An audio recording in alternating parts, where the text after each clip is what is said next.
कहता हूं कि पाकिस्तानी अवाम को आने वाले 2-3 साल बाद में तहरीक लब्बैक के अलावा कोई ऑप्शन भी नहीं होगा जो अगले इलेक्शन है फ्री एंड फेयर करूंगा। ये तो मुमकिन ही नहीं है। तो यकीन करके अवाम के पास ऐसे सानिया सियालकोट वाले वाकई होंगे। हर आदमी का कानून के ऊपर से एतबार उठ जाएगा, हर आदमी का अदालती निजाम के ऊपर एतबार उठ जाएगा। बिस्मिल्लाहिर्रहमानिर्रहीम। अस्सलाम वालेकुम नाज़रीन, मैं आज आप लोगों को एक वाज़े कर दूं कि आने वाले वक्त में यकीनन आने वाले वक्त में पाकिस्तान की जितनी आवाम है वो मजबूर हो जाएगी। उसके पास कोई दूसरा ऑप्शन भी नहीं होगा। वह तो उनके पास जो ऑप्शन होगा वो होगा मजहबी जमातों को सपोर्ट करना। और नाज़रीन, मजहबी जमातों में जो लोग तहरीक लब्बैक को अभी जोग दर जोग यानी कि बहुत ज़्यादा सपोर्ट कर रहे हैं, तो वो इसलिए नहीं कर रहे हैं कि तहरीक लब्बैक के नाम की वजह से कर रहे हैं, या अल्लामा खादिम हुसैन रिजवी साहब की वजह से कर रहे हैं, या अल्लामा साद रिजवी की वजह से कर रहे हैं। नहीं, इस वजह से नहीं कर रहे हैं।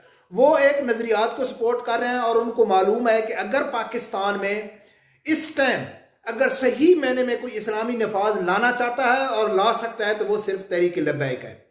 और मैंने जो पहले बात किया है कि आने वाले वक्त में अवाम मजबूर हो जाएगी मजहबी जमातों को सपोर्ट करने के लिए, तो वो मैंने क्यों कहा है नाजरीन? मैंने इसलिए कहा है कि हर जो सपोर्टर है, चाहे वो तहरीक लब्बैक का सपोर्टर है, नून लीग का सपोर्टर है या इमरान खान का सपोर्टर है, वो क्या समझता है, हाँ वो हक पे आए या ना हक पे आए, उसकी जो चॉइस है या उसने जिस नज़र से अपने अपने लीडरान को देखा है उसको उनको परखने की उसके पास सलाहियत है या नहीं है, वो एक अलग बात है। लेकिन वो ये समझता है कि मैं इस आदमी को सपोर्ट करूंगा तो मेरे मुल्क के हालात ठीक हो जाएंगे, मैं इस आदमी को सपोर्ट करूंगा तो पाकिस्तान में इस्लाम, खत्म नबुव्वत, नामूस रिसालत, चाहे उसके दिल में है या नहीं है, वो सामने आके वो बात ये जरूर करता है कि भाई जो मेरा लीडर है वो पाकिस्तान को महंगाई खत्म करेगा, पाकिस्तान में यानी कि पाकिस्तान को एक सही सिमत में लेके जाएगा। तो हर आदमी के पास जो दावा है वो अपनी जगह सही है, हाँ उनको परखने की जुर्रत है या नहीं है वो एक अलग बात है। लेकिन मैं ये समझता हूं कि पाकिस्तान की बेशतर जो पाकिस्तान की अवाम है, ये मौजूदा हालात में इसकी बर्बादी की जिम्मेदार वो खुद है, क्योंकि वो नजरियात की बुनियाद पर किसी को सपोर्ट नहीं करते, वो शख्सियात की बुनियाद पर करते हैं ज्यादातर जो लोग हैं। नाजरीन, इमरान खान साहब के आज वो हकीकत में आप लोगों के सामने रखना चाहूंगा, क्योंकि जो पीटीआई के सपोर्टर हैं वो मुझे सुनते हैं, कई ऐसे लोग हैं, बहुत कम सुनते होंगे लेकिन सुनते हैं, तो उनके लिए थोड़ा शर्म दिलाने के लिए अगर आप लोगों में हिम्मत है तो थोड़ा इस वीडियो को सुन लेना कि इमरान खान साहब ने 22 साल मेहनत की और आवाम को एक नजरिया दिया, आवाम को एक यानी कि उसने एक सही सिमत में लगाने की कोशिश की कि भाई पाकिस्तान में 73 साल तारीख में 2 ही पार्टियां आई हैं, कभी जर्नैल हैं, अभी तीसरी पार्टी को आना चाहिए। पूरे मीडिया ने किरदार अदा किया, एस्टेब्लिशमेंट ने किरदार अदा किया कि यार इस आदमी को सपोर्ट करनी चाहिए, ये आदमी मुखलिस है, ये पाकिस्तान में कुछ चेंज लाना चाहता है। ये तो उसको इमरान खान को जो लाने का जो एक प्लान बनाया गया था वो ये बताया गया था कि ये आदमी ईमानदार है, ये सही है, ये कुछ करना चाहता है, इसके अलावा हमारे पास कोई ऑप्शन नहीं। मैं आज कहता हूं कि पाकिस्तानी अवाम को आने वाले 2-3 साल बाद में तहरीक लब्बैक के अलावा कोई ऑप्शन भी नहीं होगा। नाजरीन, इमरान खान साहब की अभी 2 दिन पहले इंटरनेशनल ट्रांसपेरेंसी की रिपोर्ट आई है, उसके बारे में उन लोगों ने क्या कहा है, लेकिन मैं पहले आप लोगों को इमरान खान साहब के अल्फाज सुनाऊंगा। जो इंटरनेशनल ट्रांसपेरेंसी रिपोर्ट है उसके बारे में क्या कहते थे, क्योंकि जो जहल किस्म के सपोर्टर हैं उसके, वो क्या कहते हैं कि यार ये रिपोर्ट की कहीं अहमियत नहीं है या कुछ भी नहीं है। तो सबसे पहले आप अपने लीडर के अल्फाज सुनो, फिर जो 2021 की ट्रांसपेरेंसी रिपोर्ट आई है वो आप लोगों के मैं सामने रखूंगा। और ऐसा करना कि एक चुल्लू भर पानी भी अपने साथ में रख देना, कि हो सकता है आप लोगों को शर्म आ जाए कि आप लोगों ने यही सोच लिया है कि नहीं ये कट्टा तो दूध देगा, जरूर देगा, लेकिन आप लोग को बताना और आप लोगों के सामने हकायक लेके आना वो हमारा काम है। आगे आप लोग यकीन करो या ना करो, आप लोगों की अपनी मर्जी है। तो नाज़रीन, सबसे पहले सुनो कि इमरान खान साहब इंटरनेशनल ट्रांसपेरेंसी की रिपोर्ट के बारे में क्या कहते थे। दुनिया की करप्ट तरीन हुकूमतों में ट्रांसपेरेंसी इंटरनेशनल के मुताबिक समझी जाती है। ट्रांसपेरेंसी इंटरनेशनल का है कि पाकिस्तान ने माशाल्लाह एक ही जगह तरक्की की और वो करप्शन में तरक्की की। एक इंटरनेशनल इदारा है जो दुनिया में हर मुल्क में देखता है कितनी करप्शन है, उसका नाम है ट्रांसपेरेंसी इंटरनेशनल। उसके मुताबिक पिछले 4 साल में पाकिस्तान में जो करप्शन और टैक्स की चोरी हुई वो है 3.5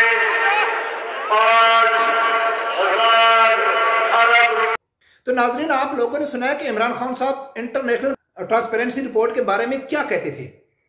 तो वो लोगों को मिसालें देते थे, जैसे कि अब मैं वीडियो बना रहा हूं ना पीटीआई के लोगों को बताने के लिए कि भाई ये इंटरनेशनल ट्रांसपेरेंसी की रिपोर्ट है। तो ऐसे इमरान खान साहब कंटेनर में खड़े होके सारी रात पूरे मीडिया चैनल में यही बताते थे। इसी के ऊपर लोगों ने एतबार किया, इसी के ऊपर भरोसा किया। और आज की जो इंटरनेशनल ट्रांसपेरेंसी रिपोर्ट है वो क्या कहती है वो भी सुन लो। ट्रांसपेरेंसी इंटरनेशनल ने पुलिस को पाकिस्तान का सबसे करप्ट तरीन महकमा करार दे दिया। करप्शन में अदलिया का दूसरा नंबर है, जबकि ठेके देने वाले इदारे तीसरे नंबर पर है। अवाम की अक्सरियत का कहना है कि तहरीक इंसाफ की एहतसाब पॉलिसी मुकम्मल तौर पर जानिबदाराना है। इस पर रिपोर्ट कर रहे हैं कराची से वकास बाग। ट्रांसपेरेंसी इंटरनेशनल 2021 के सर्वे में महकमा पुलिस को सबसे ज्यादा करप्ट करार दिया गया। रिपोर्ट के मुताबिक कॉन्ट्रैक्ट एंटरिंग और सेहत के शोबों में भी करप्शन ज्यादा रही। सर्वे में शहरियों ने एहतसाबी मुहिम को गैर तसल्ली बख्श करार दिया। कहा गया कि कमजोर एहतसाबी निजाम। तो नाजरीन, आज आप लोगों ने सुना है कि इंटरनेशनल ट्रांसपेरेंसी रिपोर्ट क्या कहती है कि पाकिस्तान में सबसे ज्यादा जो करप्शन है वो पुलिस में है, और दूसरे नंबर पे सबसे ज्यादा जो करप्शन है वो अदालती निजाम में है, और तीसरे नंबर में सबसे जो ज्यादा करप्शन है वो ये ठेके दिए जाते हैं, या ये ठेका और कंपनी वगैरह में ये सबसे ज्यादा यानी कि करप्शन है। अब आप लोग खुद अंदाजा करना कि इमरान खान साहब का अपने नजरियात में सबसे पहला पॉइंट आज तक जो 22 साल से लेके अभी कल पेशावर के जलसे तक जो इमरान खान साहब का जो कॉमन उसने अवाम को बताया है वो बताया है कि भाई रियासत मदीना में जो उसके बुनियादी असूल थे वो गरीब और अमीर के लिए एक ही कानून था, पुलिस का नाम आया है, और दूसरा उसने कहा इंसाफ का निजाम, अदालत का नाम आया है कि मैं इंसाफ लेके आऊंगा, कानून एक बराबर होगा और इंसाफ सबसे ज्यादा मिलेगा। तो नाजरीन, जिस आदमी का सबसे पहला नजरिया और सबसे पहला पॉइंट ही यही है कि पाकिस्तान में मैं अदालती निजाम ठीक करूंगा और पुलिस का सिस्टम सही करूंगा और करप्शन खत्म करूंगा। अब लोग खुद अंदाजा लगाना कि 3 साल में इसने, और पूरी ट्रांसपेरेंसी रिपोर्ट में बताया गया है कि करप्शन सबसे पिछली हुकूमतों में सबसे ज्यादा है, महंगाई सबसे ज्यादा है, बेरोजगारी सबसे ज्यादा है, कर्जे सबसे ज्यादा है पिछली हुकूमत की निस्बत। अब अगर कोई पीटीआई का कुछ गैरतमंद, मैं कहता हूं कि इतने तक अगर जिसने मेरी वीडियो सुन लिया है पीटीआई का सपोर्टर, तो उसमें मेरे ख्याल है कुछ शर्म है, समझने की मेरे ख्याल है वो चाहता है कि मैं पाकिस्तान के हालात के ऊपर कुछ नजर रखूं। तो वो मुझे जवाब दे कि आप क्या चाहते हैं इससे, आपको क्या उम्मीद है इसके ऊपर कि 3 सालों में इसने कर्जे कम करने की बजाय, 3 सालों में करप्शन कम करने की बजाय, 3 सालों में लाकानूनियत कम करने की बजाय, अदालती निजाम को ठीक करने की बजाय उल्टा उससे ज्यादा बढ़ गए हैं। और जो करप्ट लोग हैं उनको भी नहीं पकड़ा है, करप्शन का पैसा भी वापस नहीं किया है। तो नाजरीन, क्या चाहते हैं आप लोग इससे? ये उम्मीद लगा के बैठे हैं कि ये पाकिस्तान के हालात सही करेगा? मैं हल्फियन कहता हूं कि अगर इमरान खान साहब ऐसे 2 साल और इसने किए, जब पाकिस्तान की एस्टेब्लिशमेंट में जो ईवीएम का इन्होंने ड्रामा रचाया हुआ है ना, वो तो पहले दिन से ही मैं बताया था कि ईवीएम का ये तअल्लुक इस मौजूदा हुकूमत की कारकर्दगी को अगर सामने रखा जाए तो कोई पागल हुक्मरान ही होगा जो वो कहता है कि मैं जो अगले इलेक्शन है फ्री एंड फेयर करूंगा। ये तो मुमकिन ही नहीं है। तो ये मसला ही जो ईवीएम का है ना, वो इलेक्शन हाईजैक करने का प्रोग्राम है कि पूरा इलेक्शन ही अपने नाम कर लो। तो यकीन करके अवाम के पास ऐसे सानिया सियालकोट वाले वाकई होंगे। हर आदमी का कानून के ऊपर से एतबार उठ जाएगा, हर आदमी का अदालती निजाम के ऊपर एतबार उठ जाएगा। और ब्लेम किसको करते हैं? उलमा अकराम को। ब्लेम किसको करते हैं? मुसलमानों को, इस्लाम को ब्लेम करते हैं।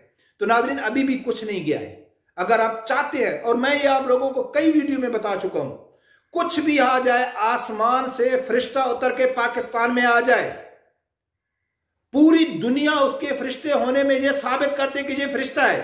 फरिश्ता मीन यानी कि उसमें कोई भी बुराई ना हो, वो भी पाकिस्तान के हालात ठीक नहीं कर सकता।